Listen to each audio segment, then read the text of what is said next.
তুষের আগুন ধিকি ধিকি জ্বলতে জ্বলতে দাউ দাউ করে জ্বলে ওঠে। ঠিক এই ঘটনারই সাক্ষী থাকলো আজ বিকাশ ভবন। চাকরিহারাদের বিক্ষোভের ঢেউ আছড়ে পড়ল বিকাশ ভবন চত্বরে। মূল গেটের ব্যারিকেড ভেঙে বেশ কিছু আন্দোলনকারী ভেতরে ঢুকে পড়েন এবং দরজার তালা বন্ধ করে দেন। নাজেহাল অবস্থা পুলিশের।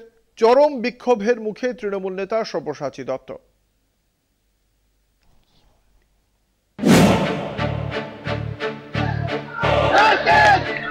বৃহস্পতিবার ৭ দফা দাবিতে চাকরিহারা শিক্ষক শিক্ষাকর্মীদের বিক্ষোভে উত্তাল হয়ে ওঠে বিকাশ ভবন চত্বর।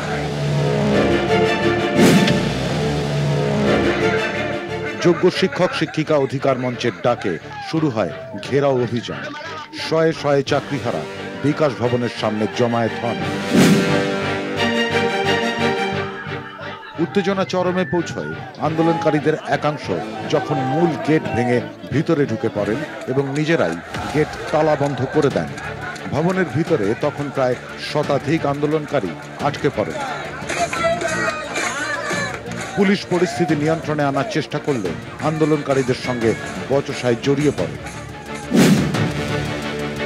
দুপুরের দিকে তৃণমূল নেতা সব্যসাচী দত্ত বিকাশ ভবনে ঢুকতে গেলে তাকে ঘিরে বিক্ষোভ শুরু হয়।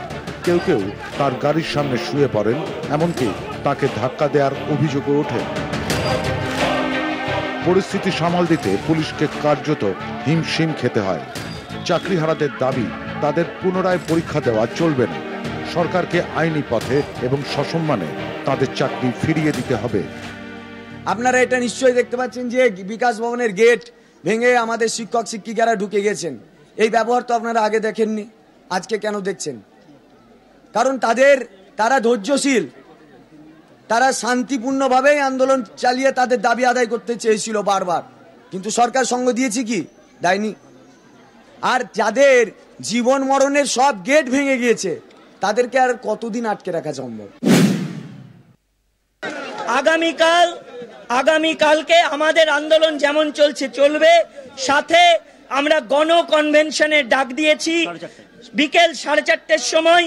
সেই বিকেল 4:30টায় নামি দামি অনেক বিশিষ্ট জনেরা তারা আসবেন, বিভিন্ন সংগঠনের যারা দায়িত্বে আছেন তারা আসবেন, তারা তাদের মতামত জানাবেন।